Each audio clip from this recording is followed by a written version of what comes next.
Ugonjwa unafananisha ni kama nini jamani? Msiba. Lakini leo watu kirasi kukwambia mimi ugonjwa unaonitesa ni ugonjwa fulani. Kwetu sisi tunakufanya na ugonjwa fulani.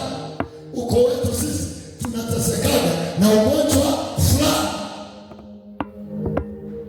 Ugonjwa ni msiba, na lazima leo msiba ukuachie katika jina la Yesu. Lazima ugonjwa ukuachie katika jina la Yesu. Mungu kipindi ananifundisha juu ya hali hii, nikawa nasikia sauti inaniambia kuna watu wengi sana wako ndani ya makanisa, maisha yao yamekuwa kama msiba, afya zao zimekuwa kama msiba. Nikawa nawekea watu mikono, nikawa naona watu wanavuliwa mili, wanavishwa mili mipya, wanavuliwa mili, wanavishwa mili mipya.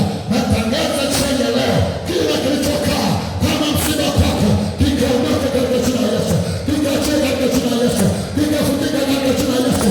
Ukafunguliwa wewe na watoto wako na mume wako na uzao wako na afya yako, popote ulipofungwa.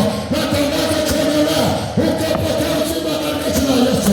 Ugonjwa uliokushikilia ukaondoka katika jina la Yesu.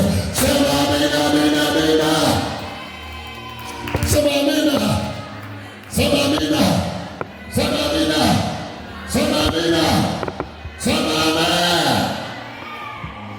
Ugonjwa sio mpango. Na siku hizi shetani amejua kuwashikilia watu kwenye magonjwa, kuwatesa watu kwenye magonjwa, na wanadamu wakiroga.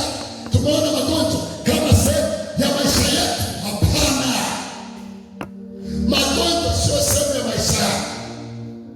Magonjwa, narudia tena, mimi mchungaji wako nakwambia, magonjwa sio sehemu ya maisha yako. Sema amina. Sema amina. Magonjwa, narudia tena, sio sehemu ya maisha yako. Ukiona